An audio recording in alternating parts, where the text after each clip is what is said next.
Previous class में अपना topic चल रहा था अकाउंटिंग कॉन्सेप्ट्स। अकाउंटिंग कॉन्सेप्ट्स में मैं आपको 5 कॉन्सेप्ट करा चुका था। मैं एक बार रिवाइज कर देता हूँ हल्का सा। पहला था पृथक अस्तित्व अवधारणा, सेपरेट एंटिटी कॉन्सेप्ट। व्यापारी तथा व्यापार दोनों अलग अलग माने जाते हैं, दोनों एक नहीं होते हैं। जो भी लेन देन होगा वो हमेशा व्यापार की पुस्तकों में लिखा जाता है, ना कि व्यापारी को ध्यान में रखकर। दूसरा कॉन्सेप्ट है मुद्रा माप संबंधी अवधारणा, मनी मेजरमेंट कॉन्सेप्ट। प्रत्येक लेन देन को लिखते समय यह आवश्यक है कि उसके साथ अमाउंट यानी कि राशि होनी चाहिए। आपने कहा कि माल खरीदा, तो माल खरीदने की लेखा पृष्ठि पुस्तकों में नहीं हो सकती। माल खरीदा 10,000 रुपए का खरीदा,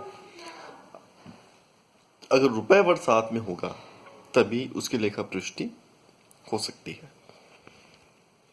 तीसरा आता निरंतरता की अवधारणा, गोइंग कंसर्न कंसेप्ट। हम हमेशा जब भी व्यवसाय प्रारंभ करते हैं तो हमेशा हमारी ये सोच होती है कि व्यवसाय हमेशा लंबे समय तक रन करेगा, हम उसे चलाएंगे। अगला कॉन्सेप्ट है नंबर 4, द्विपक्ष अवधारणा, ड्वेल एस्पेक्ट कॉन्सेप्ट। किसी भी लेन देन को जब आप पुस्तकों में लिखते हैं तो उसका लेखा आप 2 बार करते हैं या 2 पक्षों में करते हैं। एक पक्ष डेबिट होता है, दूसरा पक्ष क्रेडिट पक्ष होता है। 11th क्लास से लेकर आप जो अभी तक पढ़ते आए हैं उसमें आपने ये देखा है कि कोई भी जनरल एंट्री होती है, जैसे purchase account debit to cash, माल खरीदा नगद में तो परचेज टू कैश। तो एक पक्ष डेबिट होता है और एक पक्ष क्रेडिट होता है। लागत अवधारणा, कॉस्ट कॉन्सेप्ट। जब भी आप कोई संपत्ति खरीदते हैं, आपने मशीन खरीदी, प्लांट इंस्टॉल किया, मोटर कार खरीदी व्यवसाय के लिए, तो प्रत्येक संपत्ति का जो लेखा होता है वो लेखा हमेशा लागत मूल्य पे होता है। संपत्ति में से संपत्ति के गिसावट के रूप में आप डेप्रिसिएशन घटाते हैं और डेप्रिसिएशन घटाकर बाकी उसकी जो वैल्यू होती है वो आप आगे से आगे के सालों में उसको दिखाते रहते हैं। लागत में से डेप्रिसिएशन घटाकर हम जो वैल्यू आगे से आगे के सालों में जो दिखाते हैं उसे हम कहते हैं रिटर्न डाउन वैल्यू, अपलिखित मूल्य। यहां तक की बात अपनी हो गई थी। अगला कॉन्सेप्ट है वसूलिया आगम मान्यता अवधारणा, रियलाइजेशन या रेवेन्यू कॉन्सेप्ट। इनकम को समझने के लिए हमें 3 बातें समझनी होंगी। आपको किसी ग्राहक से आदेश प्राप्त हुआ कि भाई हमें इतना इतना माल चाहिए, और आपको जो आदेश प्राप्त हुआ उस आदेश को हम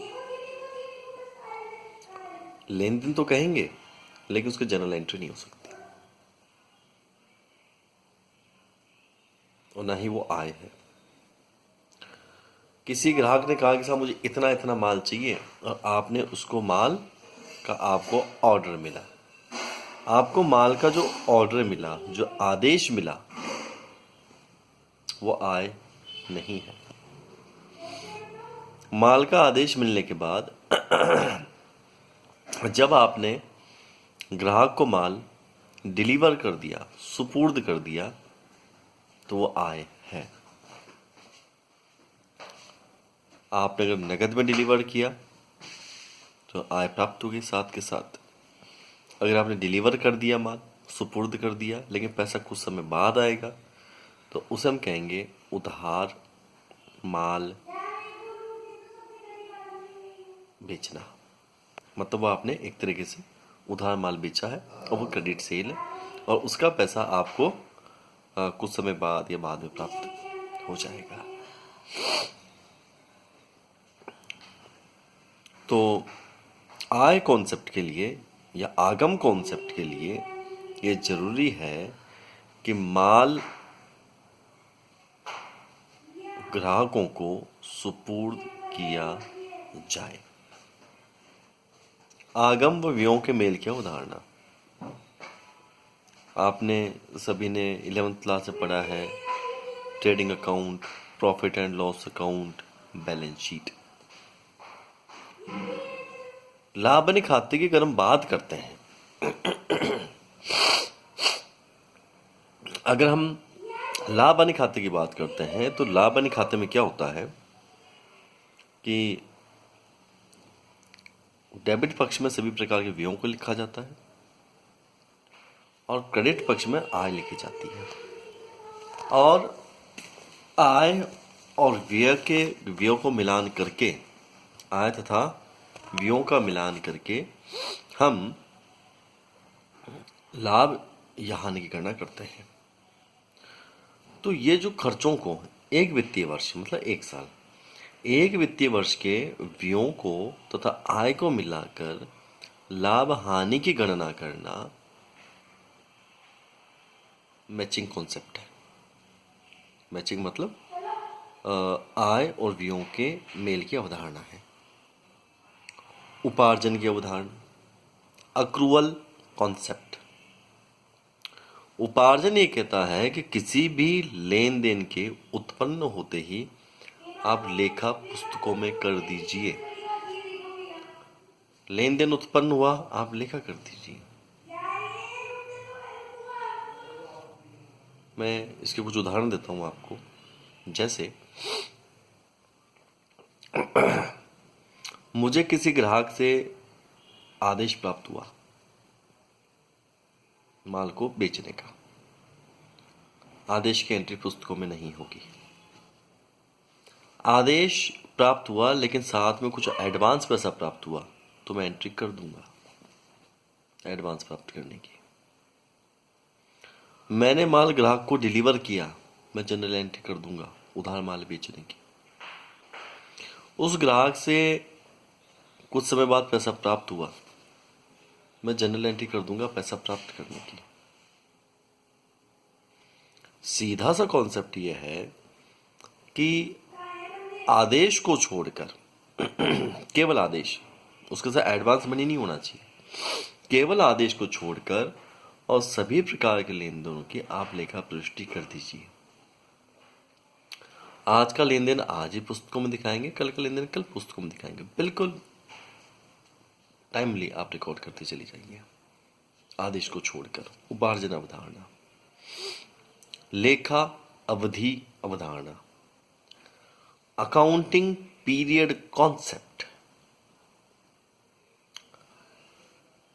व्यवसाय में खाते बनाने के लिए एक वित्तीय वर्ष माना जाता है।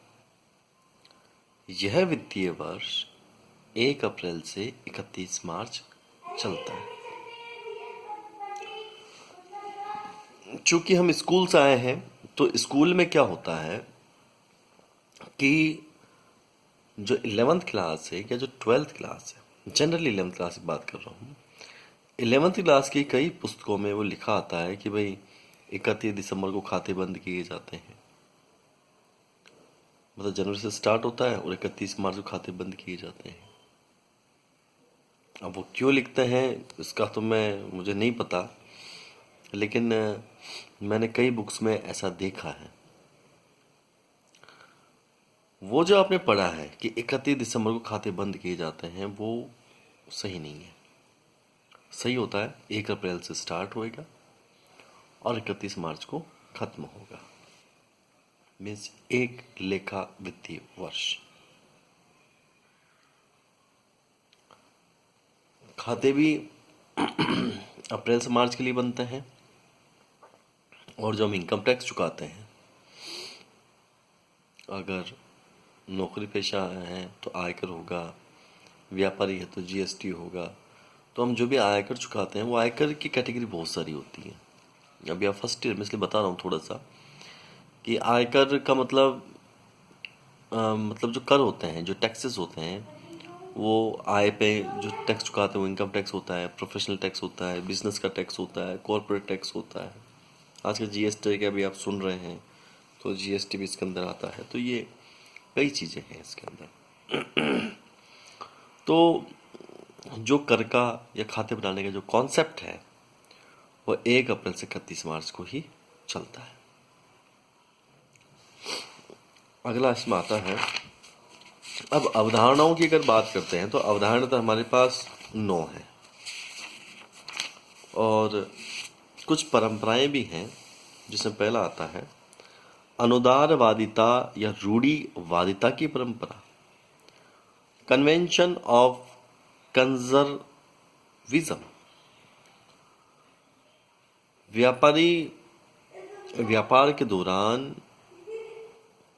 लाभ कमाता है, लाभों का एक निश्चित प्रतिशत या कुछ हिस्सा भविष्य की संभावना को ध्यान में रखते हुए रिजर्व ऑफ फंड के रूप में रखता है।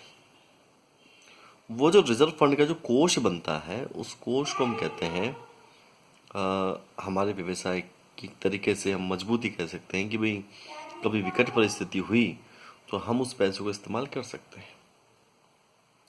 आपने 11th-12th में पढ़ा है रिजर्व एंड फंड। तो कुछ रिजर्व्स ऐसे होते हैं जिसमें एक आता है सामान्य संचय, जनरल रिजर्व। तो कुछ रिजर्व्स और फंड्स ऐसे होते हैं जो व्यवसाय में हम बनाते हैं। उन रिजर्व्स का कोई उद्देश्य नहीं होता है, जब भी पैसे की जरूरत पड़ेगी या विकट परिस्थिति होगी तो उस रिजर्व को हम इस्तेमाल कर सकते हैं उस पैसे का।